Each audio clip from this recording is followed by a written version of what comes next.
As it seems, instead of looking to new future possibilities, I should look back. We all should look back. This is gonna be big. Bigger than what people realize.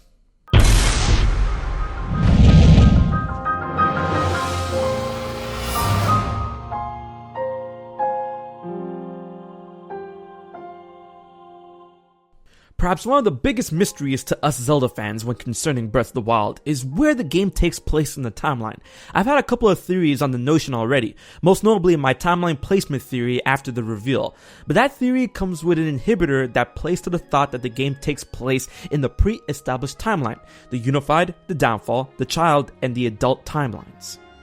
However, I've had many responses and comments that ask for my take on a possible fourth timeline. Well, the thing is, I've already tackled that subject long before the huge reveal of Breath of the Wild at E3 2016.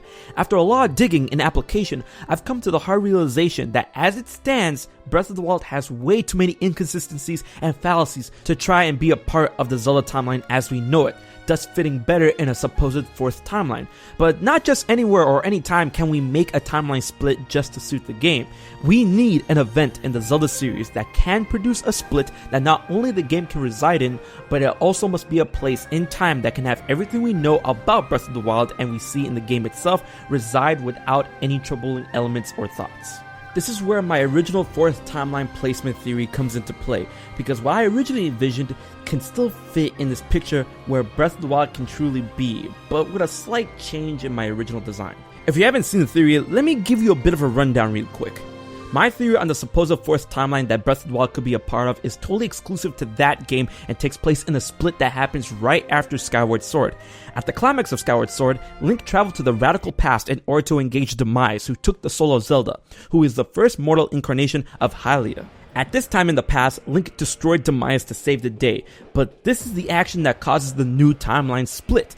If Link destroyed Demise in the past, there will be no imprisoned to stay imprisoned up until the time of Skyward Sword and cause the whole mess that the game follows. But of course, thanks to the multiverse theory that seems to be employed with the timeline split after Ocarina of Time, Link will be able to return safely to his own time intact as if their course of history was left unchanged. However, the change that Link created in defeating Demise in the past, not the present, would have created a split where the past goes in a different direction. In my original theory, I state that the split leads to an era of prosperity, as the humans would have no reason to remain in the sky with Demise defeated. They returned to the surface and was able to use that lost time away from the surface and all of its resources that it holds in order to greatly expand and prosper. Hyrule as a nation would increase in size. The facilities in the Lanaro province would never be left to rust and rather be used to further their technological prowess and advances instead of losing them completely to time. Hyrule would know an abnormal amount of peace and tranquility. That is what I originally thought, and at one point that tranquility will be broken by unknown means, aka the Guardian from the E3 2014 trailer.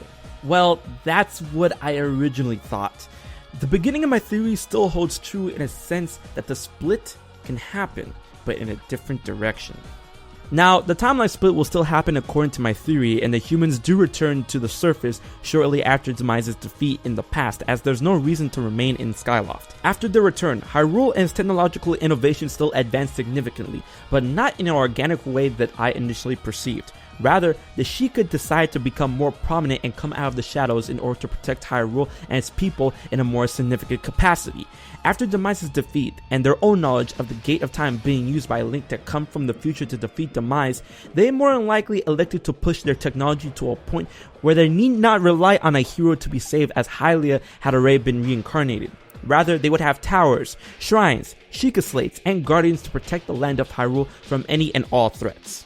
The Sheikah would raise watchtowers in various landmarks in areas of importance to keep an eye on what they could in the land, create bunkers in the form of shrines for prayer and potentially be areas of protection where warriors could restock on supplies and runes, and mechanical peacekeepers in the form of guardians that will patrol and watch over Hyrule. During this era of protection, Hyrule will be established and the land will be expanded to great distances. But then the unspeakable happens, in which Calamity Ganon appears, and what many of us believes corrupts the Guardians in order to do its bidding and lay waste to Hyrule. In the aftermath, the Calamity Ganon is sealed within the Hyrule Castle, and 100 years pass with nature reclaiming the land of Hyrule.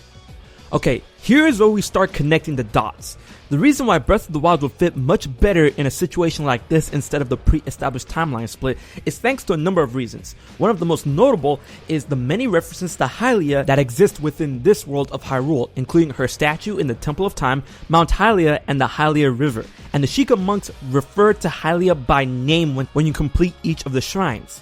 The knowledge of the goddess had long since faded by the time of Minish Cap, with the only reference to her being the Lake Hylia in the main timeline and nothing more. So, for a post-apocalyptic Hyrule to have that many references and God knows how much more is more than conflicting. The only way for her memory to survive in this capacity is if the people continue to remember and revere her, and the only way I see for that to work is with the people returning to the surface soon after the battle with Demise was over, with Link destroying him in that same time frame, so that the goddess's plights were still fresh in the minds of all who she protected, once again playing into the timeline split that occurred at the climax of Skyward Sword that could lead into this. That, along with the fact that the Sheikah seem to be very active and open in this Hyrule than anything we've seen before, because they've always been on the brink of extinction and shrouded in mystery in every other game that references them. The old man in Breath of the Wild states that they were an advanced civilization whose power and wisdom had saved the land of Hyrule countless times. Okay, what? Yeah, no. Sure, they aided in saving the land many times, but the description here just cuts to the chase. The Sheikah has always been referred to as a small clan or tribe that operated in the shadows, guiding and protecting the royal family and Hyrule. They were guardians, not saviors. The role was saved for the hero of legend, yet they're referred to as a civilization and that they saved the land countless times? Something's definitely amiss with the history there, folks. What we can infer from this is that the Sheikah had definitely come out in the open according to this Hyrule's history and was pivotal in handling the land's defenses and saving it multiple times from any threats. How? Like how I'm theorizing with the timeline split after Skyward Sword and opting to protect the land directly with their technological advances after the Demise debacle. These two inconsistencies line up with a potential fourth timeline occurring after Skyward Sword thanks to Link defeating Demise, and perhaps is the only way to explain why Hylia's name is all over the place, the Sheikah technology, and the fact the Sheikah are now remembered like this.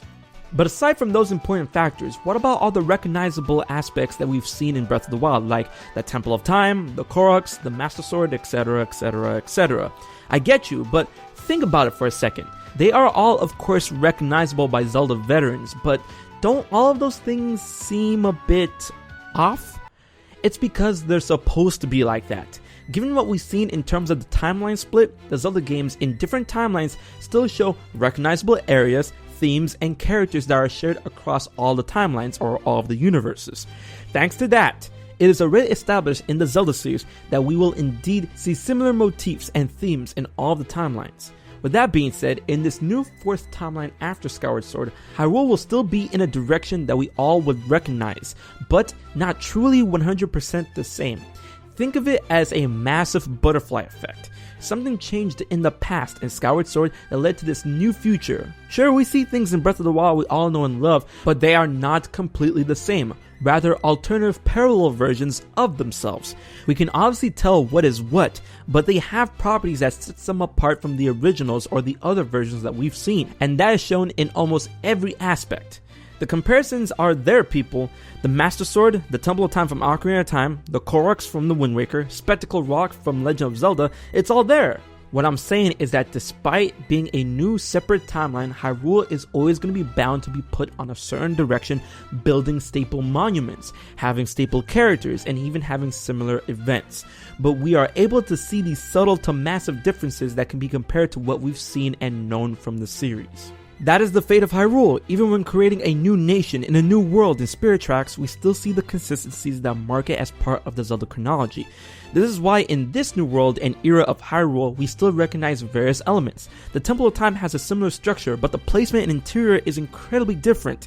The Koroks are present in this game, and what is explained by the Great Deku Tree in the Wind Waker, they took that form from the Kokiri because when it came to live on the seas, they took these shapes. However, in Breath of the Wild, there is a grand landscape surrounding so there is that inconsistency. They're not living on the sea, it's mostly land.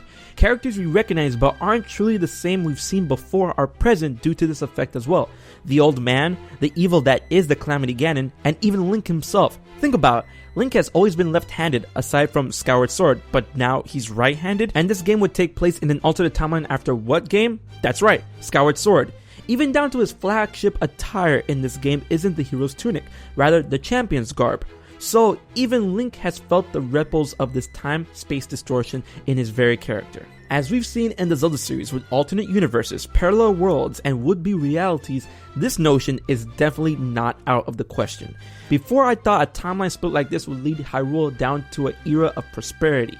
Now I know that something like this will lead to an even bigger catastrophe that has led to ruin, potentially due to the over-reliance on technology. Everything we have seen in Breath of the Wild doesn't add up in terms of where it could take place in the timeline, and beyond that point, it blatantly seems to have a warped identity as a Zelda game in terms of story, gameplay, and setting. So much so that it truly lives up to the description of breaking the conventions of Zelda.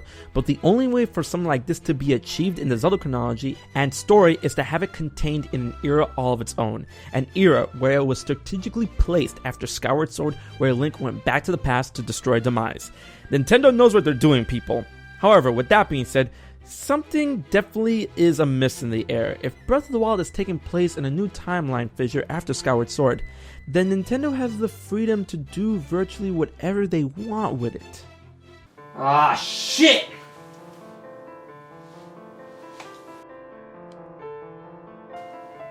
Luke, dude! Yeah, man? Dude, Breath of the Wild. It's gonna happen. It's all gonna happen. But I can't do it alone. I need your help. Yeah, dude, sure, of course. But what's gonna happen? Dude, the timeline! The Sheikah, the Master Sword, the Calamity Ganon. It's all leading to one thing. The end of the cycle. Hey guys, I hope you enjoyed that theory, and be on the lookout for a big collaboration theory between myself and Zelda Master Luke coming soon. So, until then, be sure to subscribe, like, favorite, and share. Until the next video, I've been HMK, and I'll check you guys later.